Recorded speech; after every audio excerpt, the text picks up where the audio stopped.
What the Qur'an says about inner peace and happiness.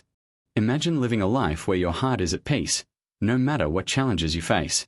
This is the life that Allah promises to those who follow His guidance. In the Qur'an, there are many verses that offer words of comfort and advice on how to achieve inner peace.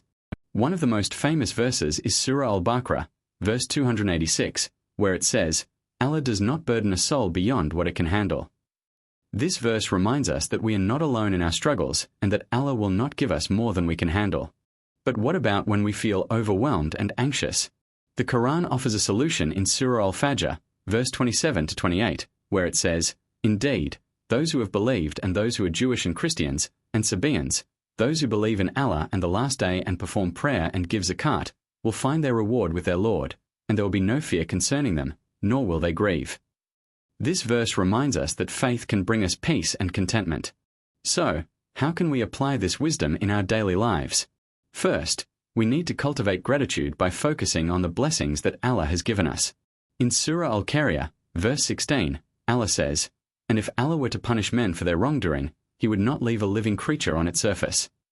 This verse reminds us that we are blessed and that we should be thankful for what we have.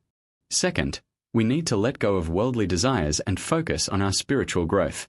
In Surah Al-Nahl, verse 99, Allah says, And of the earth we made a bed and from it made to grow a garden. This verse reminds us that true happiness comes from within and that we should focus on our spiritual growth rather than material possessions.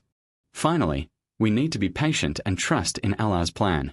In Surah Al-Araf, verse 185, Allah says, And do not say about anything, I will surely do that tomorrow.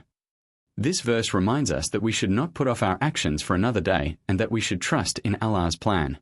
By following these principles from the Qur'an, we can achieve true inner peace and happiness. Remember, a peaceful heart is a blessed heart, and Allah will guide us to what is best for us if we follow His guidance.